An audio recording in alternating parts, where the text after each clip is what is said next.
Les amis, bonjour à tous, très heureux de vous retrouver pour cette nouvelle Prévia. C'est la Super Coupe, c'est peut-être le point d'inflexion de cette saison. En cas de victoire, la trajectoire de cette équipe pourrait changer. Avant match, Real Madrid, Atlético. Je suis très hypé les amis, je suis très hypé et j'ai cette naïveté de croire que ça peut nous réussir. Ça nous a réussi contre l'Atlético avec ce superbe moment, ce tacle de Valverde contre le chien de Morata qui nous avait en plus de ça offert le titre du coup derrière. Donc ouais, je suis confiant et je suis très hypé. Ouais, ce tournoi me hype parce que ça lance l'année civile. Il y a un trophée à aller gagner et ça peut changer clairement ta saison en cas de victoire. Tu peux, mais on s'est enchaîné. Ça a été le cas du Barça, par exemple, la saison dernière. Donc au programme, on ira voir ce qui se dit du côté de Marca, l'actualité réelle avec quelques infos, notamment en mercato. On ira voir la forme de l'Atlético en ce moment. Ma composition pour ce choc contre les Colchoneros et bien sûr mes pronostics avec mon partenaire Unibet qui vous permet de regarder le match. Oui, voilà, pour ceux qui ne le savent pas, si vous vous inscrivez avec le code Chronique10 sur Unibet, Unibet TV vous permettra de regarder le match puisqu'ils sont détenteurs des droits. Donc c'est quand même une info importante, bien sûr. Vous devez parier avec responsabilité. Vous avez 10 euros offerts en plus de cela. Et les jeux d'argent sont strictement réservés aux personnes majeures. La presse espagnole, la Supercopa se cherche un roi en Arabie. Donc le Barça, l'Athletic Bilbao, l'Atlético Madrid ou le Real, l'une de ces quatre équipes sera sacrée championne. Et du côté de As, l'Arabie est capitale. C'est ce que je disais tout à l'heure en introduction. C'est clairement un point d'inflexion, de changement de dynamique pour le Real Madrid en cas de victoire. On va aller voir ce qui se dit du côté de Marca.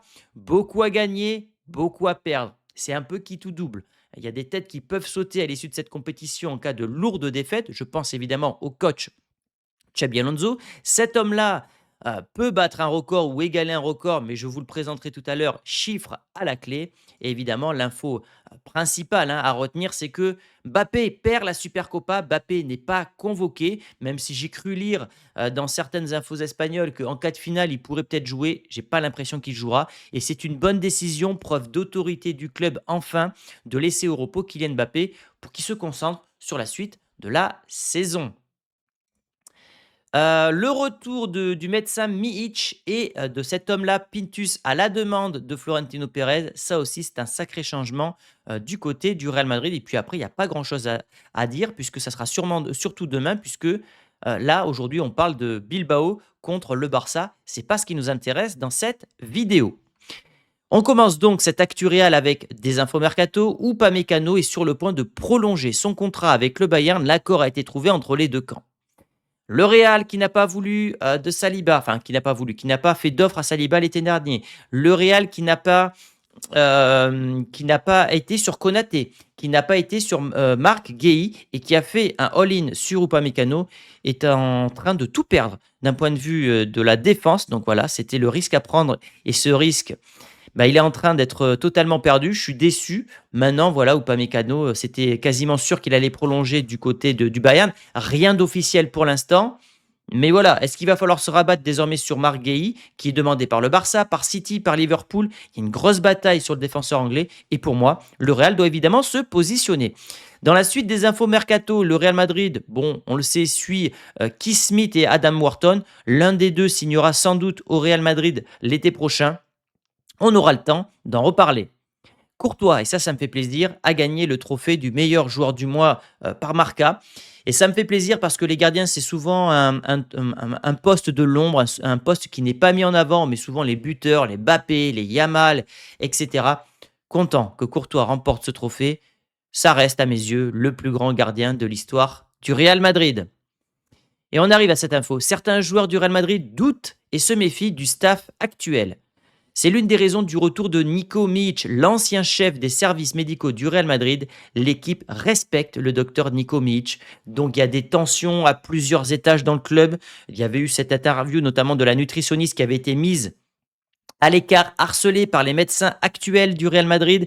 Pintus, lui, avait quitté le staff parce que Xabi était venu avec son propre staff. Ces deux hommes réintègrent désormais le Real Madrid, le docteur Nico Mihic et donc Pintus. C'est du changement, mais ça prouve aussi, je trouve, l'instabilité qu'il peut y avoir du côté de la direction dans la prise de décision. Trent Alexander-Arnold ne jouera pas la Super Coupe d'Espagne. Xabi Alonso l'a convoqué avec le groupe pour qu'il reste en contact avec ses coéquipiers. Il ne reviendra pas en janvier. Info de Marca. Je trouve que c'est une bonne nouvelle. À l'instar de Mbappé, il te reste ensuite 3 mois très importants. Est-ce que c'est une bonne nouvelle de faire revenir ou de faire jouer Alexander-Arnold contre une équipe qui est réputée pour être très rugueuse, très virile? C'est le match piège par excellence pour rechuter. Donc pour moi, le Real a tout à fait raison de ne pas faire jouer Alexander-Arnold dans ce bourbier qu'est l'Atlético. Justement, bah, le Real n'a pas convoqué Mbappé. Voilà, on le voit, il n'a pas été convoqué, il est bel et bien forfait. Bon, ça, je me suis exprimé tout à l'heure là-dessus. On voit que dans les joueurs présents, il y a Jiménez qui avait notamment joué en Copa del Rey en tant que latéral droit, ça c'est cool. Et au niveau du milieu de terrain, il y a Thiago Pitarch. Voilà, donc je ne sais pas s'ils auront du temps de jeu ou pas, mais voilà, en tout cas, voilà. Mbappé n'est pas là. Alexander Arnold est présent, mais ne jouera pas. C'est les grosses infos à retenir concernant les convocations côté Real Madrid. Au niveau des records, Carvajal pourrait égaler Luka Modric. Moi, je vous ai toujours dit que Carvajal serait à terme le mec le plus titré de l'histoire du club. Sauf qu'il y a une possibilité que ça ne soit pas le cas finalement. Pourquoi? Parce que l'année dernière, le Real a fait saison blanche, premièrement. Et surtout, Modric a quitté le club, Carvajal est resté, mais Carvajal est peut-être en passe de jouer sa dernière saison au Real Madrid.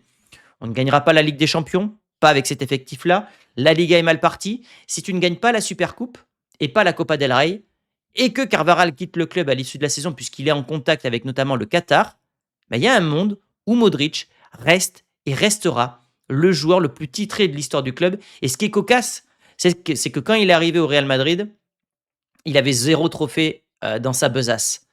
Et le gars, à l'issue de sa carrière, pourrait être donc le joueur le plus titré de l'histoire du plus grand club du monde. Comme quoi, des fois, il y a des histoires très drôles à raconter dans le football, et ça en fait partie. Mais moi, j'aimerais que Carvajal, joueur du club, soit le joueur le plus titré. Mais voilà, maintenant, pour cela, il faut gagner la Copa del Rey, la Supercopa, et un autre trophée derrière pour arriver à 29 trophées. Diego Simeone a demandé à Marcos Llorente de marquer de près Vinicius. Voilà, ça reste pour moi le duel à suivre dans cette rencontre. Vinicius qui s'énerve souvent dans ses matchs va jouer contre un joueur qui déteste désormais le Real Madrid alors qu'il a été formé au Real Madrid, qui est un joueur très athlétique, très rapide, maintenant qui peut avoir quelques défaillances dans son jeu défensif. Donc ça fait partie pour moi des clés du match. Si Vinicius prend le dessus sur Llorente dès le début de la rencontre, comme il a fait par exemple ce week-end contre le latéral du Betis, ben, je pense que ce Real peut ne pas dérouler, mais trouver facilement la solution. Dans le cas contraire, on va avoir un Vinicius qui va s'énerver, qui va être contre-productif et qui doit se relancer. Clairement, s'il y a un joueur qui doit se relancer, c'est Vinicius. Il n'a plus l'excuse de Mbappé. Mbappé n'est pas là. Donc c'est ton moment de briller. Hein, tu es en fin de contrat dans 18 mois, tu demandes un gros salaire, ça se passe pas bien, tu restes sur 18 matchs consécutifs sans marquer. Tu as déjà marqué un triplé en Supercopa contre le Barça et tu avais offert le titre au Real Madrid, je m'en souviens, c'était il y a 2 ans. Victoire, je crois, c'était 4-1 du Real Madrid. C'est ton moment de te relancer. Je parlais de point d'inflexion pour le Real Madrid, c'est également un point d'inflexion pour Vinicius. Ce gars-là doit se relancer. Vinicius joue gros. Vinicius joue très gros lors de cette Copa. S'il arrive à se relancer, pareil, il peut peut-être bien terminer la saison. Dans le cas contraire, il est un boulet, le Real perd. C'est peut-être la dernière Super Copa qu'il jouera avec le Real Madrid. L'autre joueur qui joue gros, bah, c'est Rodrigo. Parce que Rodrigo, il est sur une dynamique incroyable depuis un mois. Bah, les courbes de Vinicius et de Rodrigo se sont croisées finalement. Et lui peut accentuer sa forme actuelle. Insister sur le fait qu'il est l'un des hommes forts désormais de Xabi Alonso. Et quand on voit le niveau et la confiance qu'a Rodrigo, c'était impensable de dire ça il y a ne serait-ce que 2 mois. Mais oui, Rodrigo peut encore marquer de son empreinte son histoire avec le Real Madrid, peut offrir un titre au Real Madrid. Et si ce dernier veut rester au club et terminer sa saison en boulet de canon, ça passe par la Supercoupe d'Espagne. Bah lui, c'est sans doute l'homme qui joue le plus gros, c'est Xabi Alonso, qui est clairement menacé en cas de défaite, de lourde défaite. Je pense qu'il prendra la porte. Maintenant, je me dis que si tu bats l'Atlético et que tu perds au tir au but contre le Barça, je suis pas sûr que tu prennes la porte parce que voilà, c'est une défaite au tir au but. Donc, La forme, le résultat sera important, mais la forme le sera d'autant plus. Donc j'espère évidemment de tout cœur qu'il va remporter son premier trophée en tant qu'entraîneur du Real Madrid et qui va donc finir la saison, du moins avec le Real, parce qu'une victoire en Supercoupe lui assurait, selon moi, de terminer la saison, voire plus, avec le Real Madrid. Donc j'espère que le Real va sauver la tête de Xabi Alonso. Et un autre joueur qui joue gros, c'est Gonzalo Garcia. Imaginez-vous le scénario suivant, Gonzalo marque un doublé contre l'Atlético, marque le but vainqueur contre le Barça. Déjà que les supporters du Real, la Vox Populi, poussent pour qu'il soit titulaire. Imaginez-vous si Gonzalo offre la Super Coupe au Real Madrid. Ça changerait clairement la dynamique des joueurs. Un Vinicius pourrait être relégué sur le banc. Un Rodrigo pourrait retourner sur le banc. Un Mbappé pourrait plus tourner. Il est vraiment dans un point d'inflexion très important, Gonzalo, et j'espère qu'il va pouvoir saisir cette chance pour jouer les troubles faits dans cet effectif, poser des questions à la direction, poser des questions à l'entraîneur. On a bien joué avec le Mondial des clubs, on a très bien joué contre le Betis avec notamment ce triplé parfait inscrit par l'Espagnol. Et j'espère évidemment de tout cœur qu'il sera un acteur majeur d'une potentielle victoire du Real Madrid lors de cette Super Coupe. On passe justement à la Super Coupe. Le Real qui s'est incliné l'an dernier 5-2 lors de cette année noire contre le Barça. Comme quoi, hein, cette Super Coupe, elle a quand même eu une incidence, puisqu'en 2024, on gagne la Super Coupe, on va gagner la Liga, on va gagner la Champions. En 2025, c'est tout l'inverse. On perd la Super Coupe et derrière, on ne gagne absolument rien.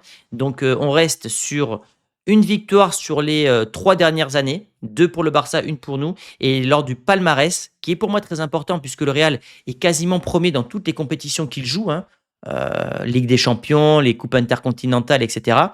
Il y a 2 compétitions où ils sont en retard, c'est la Copa del Rey et la Supercoupe d'Espagne. Et là, tu as moyen de revenir à une Supercoupe. Si tu gagnes le FC Barcelone, c'est 15 trophées, dont notamment 2 dans la dernière décennie. Et le Real, c'est 3 victoires dans la dernière décennie, 2020, 2022, 2024. Chaque année paire, on gagne. Est-ce que là, il ne faut pas être superstitieux? 2020, 2022, 2024, 2026? J'ai envie d'y croire. Moi, j'aime bien ces petits signes et j'ai envie d'y croire, les amis. Côté Atlético, il y a des choses à dire. On va aller voir la forme de l'Atlético. L'Atlético, c'est une défaite contre le Barça 3-1 en décembre. Avec, en plus de cela, une défaite contre Bilbao. C'est comme ça qu'ils ont clairement perdu la Liga. Donc, pareil, ils ont du mal quand le niveau s'élève, mais pourtant, ils ont quand même gagné le Real 5-2. Donc, il y a cet esprit de revanche. Il faut les battre pour le titre, mais il faut laver cet affront qu'on a subi contre ces Colchoneros. Il y aura beaucoup de choses à dire, notamment sur cet homme-là, Sorloth, sur Alvarez. J'en parlerai juste après. Mais le Real doit laver évidemment cet affront de cette lourde défaite. Maintenant, dans les dernières semaines, ça reste plutôt positif. Ils ont encore perdu 2 points du côté d'Anoeta avec ce 11-là. 4-4-2. Ruggeri, Anco, Pubil, Llorente, Simeone, Barrios, Coque, Baena. Je trouve que c'est un milieu qui a du caractère. Et puis cette attaque, Sorloth, Alvarez. Ça, c'était le dernier 11 proposé par Simeone. Lors de la victoire à Gérone, c'était pareil, un 4-4-2 avec Sorloth et Alvarez. Donc je pense qu'on aura ce 11-là contre le Real Madrid. Et d'ailleurs, ce sont pour moi les joueurs à surveiller. Llorente, parce que ancienne la maison, il est bon dans les transitions. Sorloth qui a une tête absolument difforme. Je ne sais pas si vous avez vu la photo de Sorloth à côté de Haaland, qui pourtant mesure 1,94 m, je crois. Sorloth paraît beaucoup plus grand, beaucoup plus costaud que Haaland. Ce mec est un ovni. Il nous avait fait très mal lors du match, justement, où on avait pris à 5-2, notamment dans le jeu aérien. Et pour moi, c'est clairement là que va insister Simeone sur le jeu aérien, avec ce but de Sorloth juste avant la mi-temps, alors on menait 2-1. Donc le Real va devoir vraiment construire une défense qui va répondre au duel aérien. À l'époque, on avait mis Oysen, Militao. Oysen ne jouera pas. Et je pense qu'on aura droit à un Rudiger Asensio, défense plus musclée, pour justement contrer l'agressivité des Colchoneros. Au niveau des confrontations directes, alors ce qui est intéressant, c'est qu'on va faire les confrontations sur cette compétition-là uniquement. Hop, voilà. Et donc, en 2014, on s'en fout. Dans le nouveau format, on a gagné au penalty en 2020. Voilà. avec cette expulsion de Valverde. On avait gagné au tir au but et on avait gagné au tir au but derrière et on a gagné du coup 5-3 en 2024. Avec ce match exceptionnel, 5 buteurs différents. Bref, c'était le but où il y avait Oblak qui était sorti, Brahim Diaz qui met le but à la fin. Donc en Super Coupe d'Espagne, dans ce nouveau format, puisqu'après, on est invaincu contre l'Atlético. Donc pareil, c'est pour moi un signe de plus qui me permet d'être confiant vis-à-vis du match qui nous attend contre l'Atlético, d'autant plus que qu'ils sont pas en super forme, je trouve. Ça joue moins bien. Après, on sait que contre le Real, ils aiment bien élever leur niveau de jeu, mais voilà. Qu'est-ce que je voulais montrer d'autre? La compo, évidemment, ma composition contre l'Atlético Madrid. Il y aura pas de vraie révolution, les amis. Il y aura pas de vraie révolution. Il y aura évidemment Courtois dans les cages. Hem, Carvajal revient de blessure, Trent est trop juste, Jiménez n'a pas assez d'expérience. On aura Valverde à droite. Valverde qui est en train de bien revenir, 2 passes D contre le Betis. Il est en train d'accepter son rôle de défenseur droit. Il s'est fait discret puisqu'il faisait partie des mecs qui voulaient faire virer Xabi Alonso, mais en tout cas, il revient bien et tant qu'il est bon et qu'il met l'institution avant ses désirs personnels, j'aimerais, Valverde.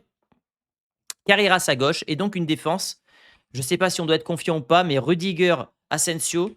Rudiger, je ne suis pas fan, mais c'est clairement le gars qui peut faire chier un Sorloth, qui peut faire sortir d'un match un Julian Alvarez. Donc, sans grande surprise, je pense qu'on aura ce 11-là.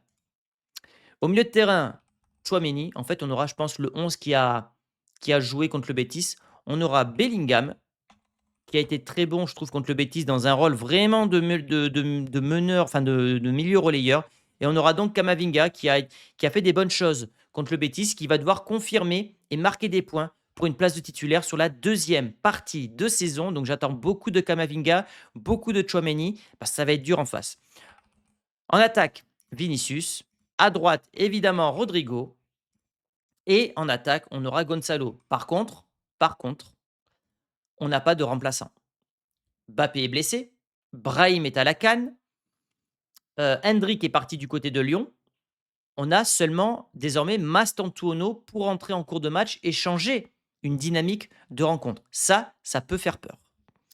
On passe à mes pronostics. Donc, je rappelle, vous avez le match sur Unibet TV, 10 euros offerts, 100 euros de free bet avec le lien en description. Ça permet évidemment de soutenir la chaîne. Et puis vous, ça vous permet d'avoir quelques avantages. Maintenant, vous devez parier avec responsabilité car les jeux d'argent sont strictement réservés aux personnes majeures. Donc, je mets le bandeau, on passe sur les cotes et je vais découvrir les cotes en même temps que vous.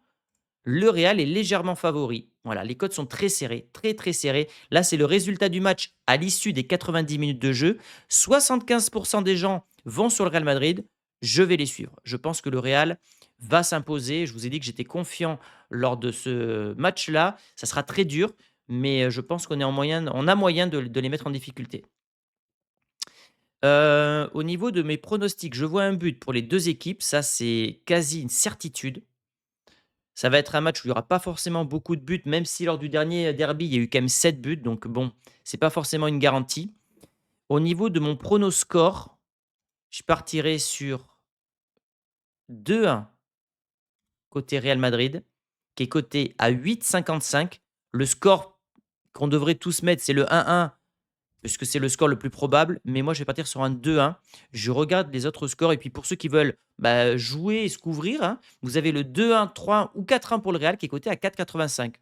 Donc, au lieu de prendre un risque avec une cote à 8, finalement, je vous conseille de jouer ça. Vous gagnerez moins d'argent, mais vous vous couvrez avec 3 scores possibles. Vous savez que c'est le score multi-choix, c'est un peu ma spéciale, la spéciale Chronique Foot. C'est en tout cas ce que je propose le plus souvent à mes abonnés. Au niveau des buteurs, alors côté Atlético, on peut partir sur un Julian Alvarez qui tire très bien les coups francs, qui tire les pénaux.